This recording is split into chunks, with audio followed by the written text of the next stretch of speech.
자, 그럼 들어가 봅시다. 자, 용익물권에서 지상권 먼저 들어가죠. 지상권이라는 것은 의의를 보니까 말 그대로 지니까 토지겠죠. 자, 지상권자는 279조 조문. 타인 토지에 건물 기타 공작물이나 수목을 소유하기 위해서 그 토지를 사용하는 권리, 이걸 지상권이라 한다. 그러니까 여러분들이 거기 있는 것처럼 건물을 짓는다든지 공작물 또는 나무를 심으려면 땅이 있어야 되겠죠. 근데 여러분이 땅이 없다 그러면은 당연히 다른 사람 땅 빌려서 사용할 수 있어야 되겠죠. 그 다른 사람 땅을 빌릴 수 있는 권리가 여러 가지가 있단 말이에요. 민법에는 여러 가지를 만들어 놓은 임대차도 있을 수 있고 전세권도 여러 가지 있을 수 있는데, 우리가 지금 배우는 것은 뭐에 대해서? 지상권이라는 권리에 대해서 배우신다. 그럼 당연히 지상권도 성립되려면 땅 주인하고 계약을 해야 되겠죠. 지상권 설정 계약을 하고. 자, 이건 계약만 해서 안 되고 물건이니까 뭐까지 해야 되냐면 등기까지 해야 되겠죠. 그래서 지상권이라는 게 이제 성립이 된다. 그러니까 여러분들이 지금 공부하시지만 공부하시기 전에 지상권이라는 권리 좀 들어보셨나요? 안 들어보셨단 말이에요. 거의 없어 밖에. 예, 그래서 한 문제 나오는데 아무 신경 쓰지 마시고. 그러니까 왜냐하면 땅을 빌리는 것은 꼭 지상권만 있다 그러면은 현실적으로 지상권이 굉장히 많을 텐데, 땅 빌리는 권리가 지상권만 있는 게 아니죠. 아까도 좀 전에 말씀드린 것처럼 임대차에서도 빌릴 수 있어요. 거의 밖에서는 임대차로 많이 하죠. 자, 그러면 이제 우리는 지상권이란 물건이 어떤 건지 그런 거 보시는 거니까, 자, 285페이지 딱딱 집어 들어갈 테니까 그런 것들만 좀 주의해서 보시는데, 괄호 2번의 객체를 보시면 당연히 지상권은 토지가 객체가 되겠죠. 자, 동그라미 2번이 문제가 되는데 거기 굵은글씨로 되어 있지만 당연한 얘기입니다. 여러분들이 지금 만일에 여기다 건물 지려고 제 토지에 지상권 설정하려고 하면 저하고 지상권 설정 계약을 해야 되겠죠. 그러면 이 계약할 때부터 이미 이 제 토지 위에 여러분의 건물이나 제 건물이 있어야 됩니까? 그럴 필요가 없지. 이 지상물 이런 것들을 이제 지상물이라고 그러는데 아무것도 없는 토지 빌려가지고 건물 질 수가 있는 거죠.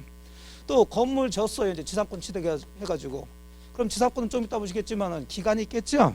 자, 기간이 굉장히 길어요. 그래서 현실적으로 땅 주인들이 이렇게 잘 안 빌려준다고. 어쨌든 간에 존속기간이라는 게 있는데 아직 끝나지 않았는데, 자, 여러분의 건물이 태풍으로 무너졌다. 자, 무너졌다고 해서 지상권도 같이 없어지는 것은 아니죠. 뭐 당연한 얘기예요. 기간이 있으니까. 그런 것도 시험 문제 나오니까 동그라미 2번 두 번째 줄, 지상권 설정 계약 당시 건물 기타 공작물이나 수목이 없더라도 지상권은 유효하게 성립할 수가 있고, 또 기존의 건물 기타 공작물이나 수목이 멸실되더라도, 멸실 없어지더라도 존속기간이 만료되지 않는 한 지상권 소멸되지 않는다. 자, 동그라미 3번 지상권은, 자, 남의 토지를 빌려 사용하는 거니까 쉽게 얘기해서 일필지 토지 전부 사용할 수도 있죠. 하지만 일필지 일부 사용할 수도 있으니까 지상권 일필지 일부에도 성립할 수가 있다. 쭉 내려가서 괄호 4번. 그러면 토지 빌리는데 토지 빌려 사용하는 사용료, 지료라고 그러죠. 이게 반드시 있어야 되냐? 그런 건 아니다. 지료는 있어도 되고 없어야 된다. 성립 요건은 아니다. 잡으시죠. 자, 이렇게 해서 이제 지상권의 기본적인 거 보셨고, 이제 지상권 취득하는 것은 항상 지상권 취득 물권 변동은 결과니까 원인은 두 가지, 법률 행위에 의한 것과 법률 규정에 의한 거. 법률 행위는 이제 등기까지 해야 된다는 얘기고. 자, 넘어가시면 286페이지. 자, 3번 들어갑니다. 이제 지상권의 존속기간. 주로 이제 법률 행위, 계약에 의해서 지상권 성립하는 걸 이제 보실 텐데, 그러면 존속기간도 당연히 지상권 설정자하고 지상권자가 계약에 의해서, 약정에 의해서 기간을 잡겠죠. 근데 여기서 이제 문제가 생겨요. 자, 지상권은 물권이자 채권이다. 지상권은 물권이죠. 우리는 물권 배우고 있어요. 물권은 우리 마음대로 한다. 법에 정해져 있다. 법에 정해져. 물권 법정주의예요. 그래서 이 기간도 요 땅 주인하고 토지를 빌리는 사람이 계약으로 기간을 정하긴 하는데 마음대로 정하지 말라는 얘기예요. 우리 법에서는 테두리를 잡아주는데 이게 최장기간이 될 수도 있고 최단기간이 될 수 있어요. 각각의 권리마다.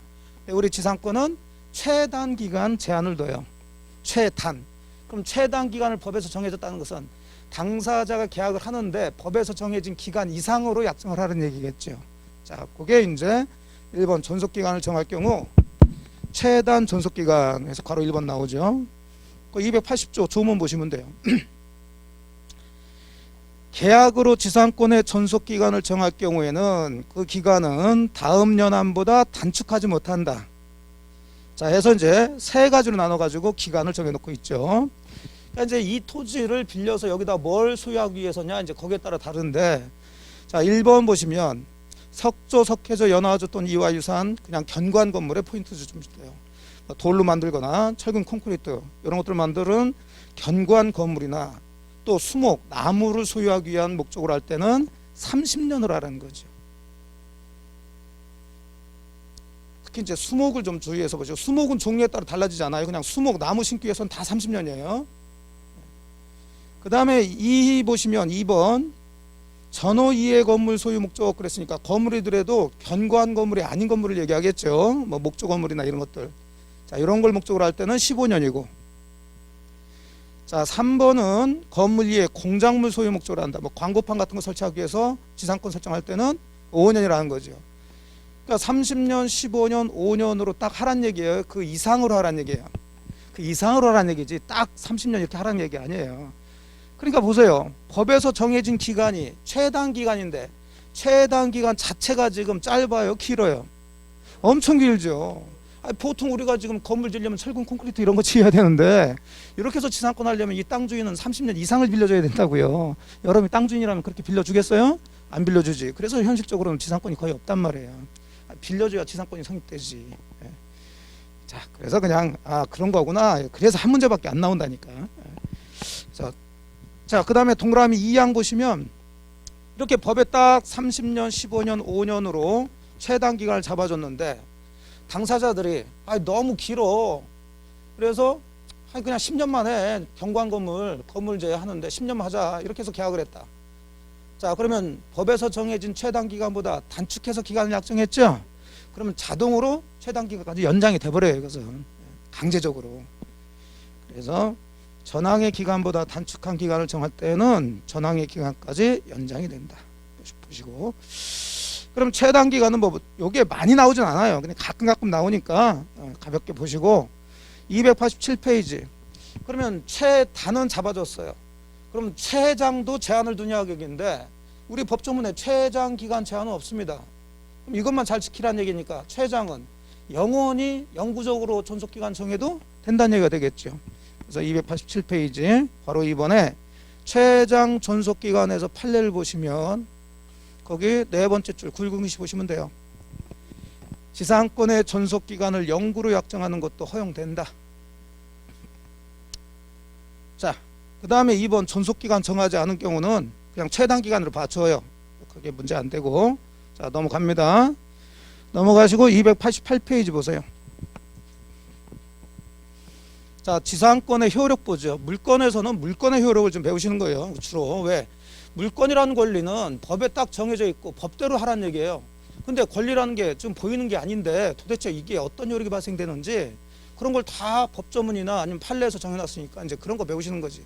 주로 그래서 물권법에서는 물권의 효력, 지상권이면 지상권의 효력, 전세권이면 전세권의 효력 중심으로 여러분들이 잘 정리하셔야 돼요. 물론 성질도 좀 잡아야 되겠지만, 근데 지상권의 효력은 거의 대부분 여러분들이 앞쪽에서 배우신 내용들 가지고 들어가시면 돼요. 새로 배울 건 별로 없어요. 왜? 지상권은 계속 얘기하지만 물권이죠, 물권. 그럼 물권의 가장 기본적인 효력, 대항력이 있죠? 처분이 자유롭죠? 그거 가지고 들어가시면 돼요.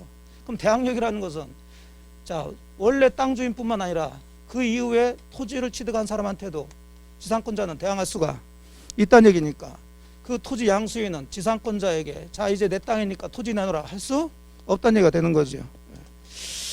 자, 그래서 1번 지상권자의 토지 사용권에서 바로 1번에서 동그라미 2번 지상권도 물권이므로 지상권이 설정된 토지를 양수한 양수인은 지상권 존속기간 내에는 지상권자에게 토지인도 청구할 수가 없다. 그 당연한 얘기를 쓰고 있어요. 자, 괄호 2번도 다 배웠죠. 그럼 지상권도 물권이니까 여러분이 빌린 이 토지를 다른 사람이 무단으로 사용하고 있다. 자, 여러분 지상권자로서 보고만 있을 거예요. 그 건물 철거하라고 그럴 거예요. 철거하고 토지 내놓으라고 해야지. 그럼 지상권에 의한 물권적 조건 행사할 수 있겠죠. 그럼 지상권자는 토지를 사용해야 되니까 지상권만 있을까? 점유권도 있을까? 점유권도 있겠죠. 그럼 지상권을 우리가 분권이라고 그러고 점유권은 이제 이 지상권이 있기 때문에 남의 땅 점유하는 게 정당한 점유가 되는 거고. 그럼 당연히 누가 침해했으면 물권적 청구는 몇 개가 나오는 거예요? 2개가 나오겠죠. 지상권에 의한 물권적 청구과 점유권에 의한 거. 다 배웠던 거 다시 한번 하는 거지. 괄호 2번 얘기예요. 읽어보시고. 괄호 3번. 자, 그러면 여러분이 토지를 빌려 사용하고 있는데 옆에도 또 토지 소유자가 있겠죠?